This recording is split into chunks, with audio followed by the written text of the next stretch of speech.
புதுச்சேரியில் ஐஸ்வர்யா மருத்துவமனை சார்பில் மாநாடு நடைபெற்றது. இதில் மார்பக புற்றுநோய், பெண்களுக்கான நோய் சார்ந்த சிகிச்சையில் உள்ள முன்னேற்றங்கள் குறித்து விவாதிக்கப்பட்டது. ஒரு சிறப்பு பார்வை.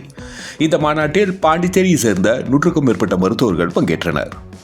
புதுச்சேரி பிப்ரவரி 22, 2026 புதுச்சேரி ரெசிடென்சி டவரில் நடைபெற்ற இந்த மாநாட்டில் சிக்கலான புற்றுநோய் சிகிச்சைகளுக்கான முன்னணி மையமான சென்னை OMRல் உள்ள ஐஸ்வர்யா மருத்துவமனை இன்று பாண்டிச்சேரியில் புற்றுநோய் மாநாட்டை நடத்தியது. ஒரு நாள் நடைபெற்ற இந்த மாநாட்டில் பாண்டிச்சேரி மற்றும் தமிழ்நாட்டின் பல்வேறு மாவட்டங்களைச் சேர்ந்த 100க்கும் மேற்பட்ட மருத்துவர்கள் கலந்து கொண்டு மார்பக மற்றும் மகளிர் நோய் புற்றுநோய் சிகிச்சையில் ஏற்பட்டுள்ள புதிய முன்னேற்றங்கள் குறித்து விவாதித்தனர். ஐஸ்வர்யா புற்றுநோய் மையத்தின் இயக்குநரும் ஐஸ்வர்யா மருத்துவமனையின் தலைமை செயல் அதிகாரியுமான பேராசிரியர் டாக்டர் எஸ். ராஜசுந்தரம் மற்றும் சென்னை ஐஸ்வர்யா மருத்துவமனையின் நிர்வாக இயக்குநர் டாக்டர் அருண் முத்துவேல் ஆகியோர் இந்த மாநாட்டை தொடங்கி வைத்தனர். மகளிர் நோய் புற்றுநோய்கள், நவீன பரிசோதனை முறைகள் மற்றும் வளர்ந்து வரும் சிகிச்சை முறைகள் குறித்து முக்கிய விழிப்புணர்வை ஏற்படுத்த இந்த மாநாட்டை ஐஸ்வர்யா மருத்துவமனை நடத்தியது. இதன் மூலம் நோயை முன்கூட்டியே கண்டறிந்து நோயாளிகளுக்கு சிறந்த சிகிச்சை அளிக்க உள்ளூர் மருத்துவர்களுக்கு தேவையான பயிற்சி வழங்கப்பட்டது. இந்த மாநாட்டில் ஹைபர்தெர்மிக், இன்ட்ராபெரிட்டோனியல் கீமோதெரபி மற்றும் சைட்டோரெக்டிவ் அறுவை சிகிச்சை ஆகியவற்றில் முக்கிய கவனம் செலுத்தப்பட்டது. ஐஸ்வர்யா புற்றுநோய் மையத்தின் இயக்குநரும் ஐஸ்வர்யா மருத்துவமனையின் தலைமை செயல் அதிகாரியுமான பேராசிரியர் டாக்டர் எஸ். ராஜசுந்தரம் கூறுகையில், இந்த மாநாட்டின் மூலம் உயிர்காக்கும் செயல்முறைகளான சைட்டோரெக்டிவ் அறுவை சிகிச்சை மற்றும் ஹைப்பர்தெர்மிக் இன்ட்ராபெரிட்டோனியல் கீமோதெரபி குறித்த தகவல்களை பகிர்ந்து கொள்கின்றோம். இவை முற்றிய கருப்பப்பை புற்றுநோய் மற்றும் சூடோ மிக்சோமோ பெரிட்டோனி ஆகியவற்றிற்கு நிலையான சிகிச்சையாக மாறியுள்ளன என்று தெரிவித்தார். மேலும் அவர் கூறுகையில், மிகவும் குறைவான இதயத்திறன் 29% எஜெக்ஷன் ப்ரொஜெக்ஷன் கொண்ட ஒரு வெளிநாட்டு நோயாளிக்கு சமீபத்தில் 10 மணி நேரம் அறுவை சிகிச்சை செய்யப்பட்டது உட்பட சவாலான பல வழக்குகளை கையாள்வதில் எங்கள் மருத்துவமனை சிறந்து விளங்கி வருகிறது என இது துல்லியமான சிகிச்சைக்கான மருத்துவமனையின் பன்முக அணுகுமுறையை எடுத்துக்காட்டுகிறது என்று தெரிவித்தார். மேலும் எங்கு சிகிச்சை அளிக்க முடியாத நிலையில் உள்ள நோயாளிகளுக்கு சிறப்பான சிகிச்சை எங்கள் மருத்துவமனையில் அளிக்கப்படும் என்பதை காட்டும் வகையில் இந்த மாநாடு உள்ளது என்று ஐஸ்வர்யா மருத்துவமனையின் நிர்வாக இயக்குனர் டாக்டர் அருண் முத்துவேல் தெரிவித்தார்.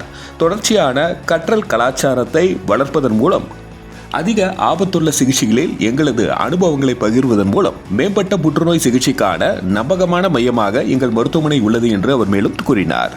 மேலும் டாக்டர் தீபா செகு மார்பக புற்றுநோயை கண்டறிவதில் நம்பிக்கையை மேம்படுத்துதல் மற்றும் 3D மேமோகிராஃபின் பங்கு குறித்து பேசினார். டாக்டர் ருத்ரேந்திரா மகளிர் நோய் புற்றுநோய்களில் ஹைபெக் முக்கியத்துவத்தை எடுத்துரைத்தார்.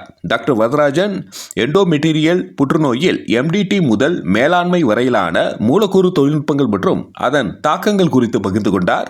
டாக்டர் ரிஷான் மகளிர் நோய் புற்றுநோயில் துல்லியமான கதிர்வீச்சு சிகிச்சை குறித்து விவாதித்தார். டாக்டர் ராம் பிரபு மகளிர் நோய் புற்றுநோய்களில் இம்யூனோதெரபி குறித்த தனது கருத்துக்களை முன்வைத்தார். மேலும் டாக்டர் ராஜசுந்தரம் எண்டோமெட்ரியல் புற்றுநோய்க்கான SLNB மற்றும் ரொபோட்டிக் ஸ்டேஜிங் குறித்த வீடியோ விளக்கத்தை வழங்கினார். பெண்களுக்கு வரும் நோய்கள் குறித்தும் அதற்கான சிகிச்சை முறைகள் குறித்தும் இந்த ஒரு நாள் மாநாட்டில் விவாதிக்கப்பட்டது என்பது குறிப்பிடத்தக்கது. நன்றி. மக்கள் மொழி செய்திகளுக்காக சரவணன், புதுச்சேரி. அதை பற்றிலாம் நிறைய டிஸ்கஷன் இருந்தது. ரொம்ப ஹெல்த்தி டிஸ்கஷன், நிறையவே நாலேஜ் ஷேரிங் இருந்தது. இன்னொரு ஹைபெக்னு ஒரு ப்ரொசீஜர் பற்றி, அது யாரும் அதிகம் பண்ணுறதில்ல, ஹைப்போதெர்மிக் இன்ட்ராபெரிட்டோனியல் கீமோதெரபி அப்படின்னு. இதை பற்றி கொஞ்சம் டீட்டெயிலாக சொல்லணும்னா, இப்போ ஓவேரியன் கேன்சர் இருக்குது, இல்லை அப்பண்டிகுலர் கேன்சர் இருக்குது அப்படின்னா அது வந்து வயிறில் ஃபுல்லாக பரவி இருந்துச்சு அப்படின்னா ஸ்டேஜ் 3Cன்னு சொல்லுவோம். அந்த ஸ்டேஜில் வந்து நிறைய பேர் வந்து வெறும் கீமோதெரபி மட்டும் கொடுப்பாங்க, சர்ஜரி மட்டும் பண்ணுவாங்க. பட் ஒரு எப்படியும் 2 வருஷம் 3 வருஷம் டிசீஸ் திரும்ப வந்துடும். திரும்ப வந்து அதுக்கப்புறம் காப்பாற்ற ரொம்ப கஷ்டமாக இருக்கும்.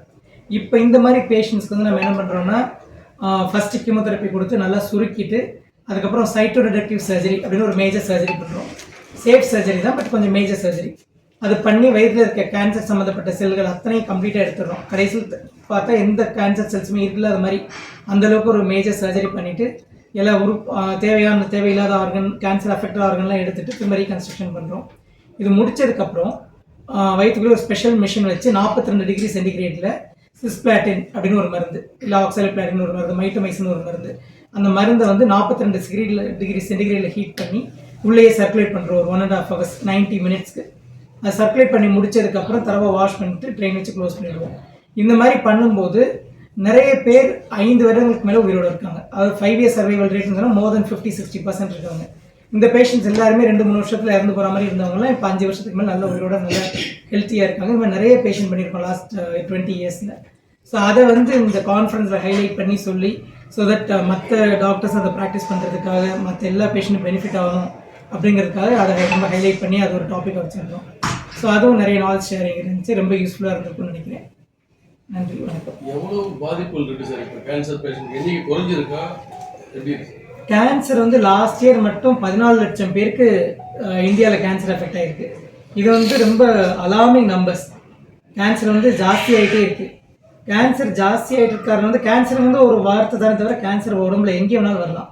வாய்ப்புனா வரலாம், லங்ஸ் நுரையீரலில் வரலாம், லிவரில் வரலாம், இரைப்பையில் வரலாம், மலக்குடலில் வரலாம், சுனைப்பையில் வரலாம், அது கருப்பையில் வரலாம், கர்ப்பப்பையில் வரலாம். இது மாதிரி எந்த இடத்துல வேணாலும் வரலாம் கேன்சர். ஸோ கேன்சர் வர்றதுக்கு வந்து மார்பகத்தில் வரலாம். மார்பக கேன்சர் நம்பர் 1 லேடிஸில். ஸோ இது எதனால் இவ்வளோ தூரம் அதிகம் வருதுன்னா ஆண்களுக்கு வர்ற கேன்சர் வந்து முக்கால்வாசி புகையிலை பழக்கத்தினால. ஸோ புகையிலை நிறைய பிடிக்கிறதுனால தான் கேன்சரே வருது, புகையிலை and மது பழக்கம். இது ரெண்டும் இல்லாமல் இருந்தாலே மோர் தென் 50% கேன்சர் இல்லாமல் பண்ணிடலாம்.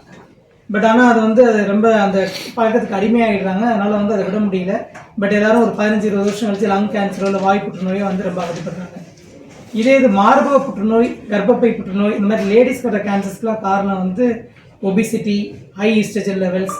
அதாவது நம்ம வந்து சில ஃபேக்டர்ஸ்லாம் வந்து மாற்ற முடியாது. நம்ம சின்ன வயசுலேயே வயசுக்கு வருது, லேட்டாக வயசு மெனப்பாஸ் வருது, அதெல்லாம் வந்து நம்ம மாற்ற முடியாது. ஆனால் சிலதெல்லாம் மாற்ற கூடிய விஷயங்கள்லாம் என்னென்னா நம்ம வந்து குண்டா இல்லாமல் இருக்குது, ப்ராப்பராக எக்ஸசைஸ் பண்ணுறது, நல்ல டயட் சாப்பிட்றது, ஸ்மோக்கிங் பண்ணாமல் இருக்கிறது, இதெல்லாம் பண்ணோம்னா நம்ம வந்து அவாய்ட் பண்ண முடியும். ஸோ இப்போ வந்து நிறைய பார்த்திங்கன்னா உணவு பழக்க வழக்கங்கள், நிறைய ஜங்க் ஃபுட் சாப்பிட ஆரம்பிச்சிட்டாங்க. நிறைய ஃபாஸ்ட் ஃபுட், ஜங்க் ஃபுட், அதில் வந்து நிறைய ஹை ஃபேட் இன்டேக் இருக்குது. இந்த மாதிரி சாப்பிடும்போது நம்ம உடம்புல ஒபிசிட்டி லெவல் ஜாஸ்தியாகி அது ஹை ஈஸ்ட்ரஜன் லெவலாக மாறி இந்த மாதிரி இது கர்ப்பப்பை புற்றுநோய், மார்பக புற்றுநோய், மலக்குடல் புற்றுநோய் இதெல்லாம் அதிகரித்துட்டே வருது. ஸோ இதெல்லாம் அவாய்டபிள் கேன்சர்ஸ். மோஸ்ட்லி நல்ல பழக்க வழக்கங்கள், நல்ல உடற்பயிற்சி, நல்ல உணவு முறைகள், ஜங்க் ஃபுட் சாப்பிடாமல் இருக்கிறது, அது மாதிரி கொஞ்சம் ஸ்ட்ரெஸ் ஃப்ரீயாக இருக்கிறது, இதெல்லாம் பண்ணாலே நிறைய கேன்சர்ஸ் அவாய்ட் பண்ணிடலாம்.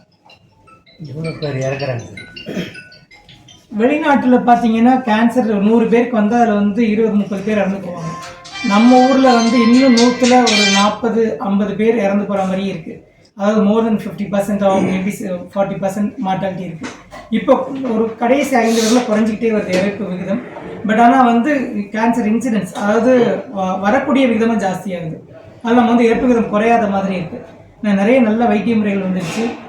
கேன்சரால் அஃபெக்ட் பண்ணி சரியான சென்டரில் வந்து ட்ரீட் பண்ணிக்கிறவங்க இறப்பு விகிதம் கம்மியாகுது.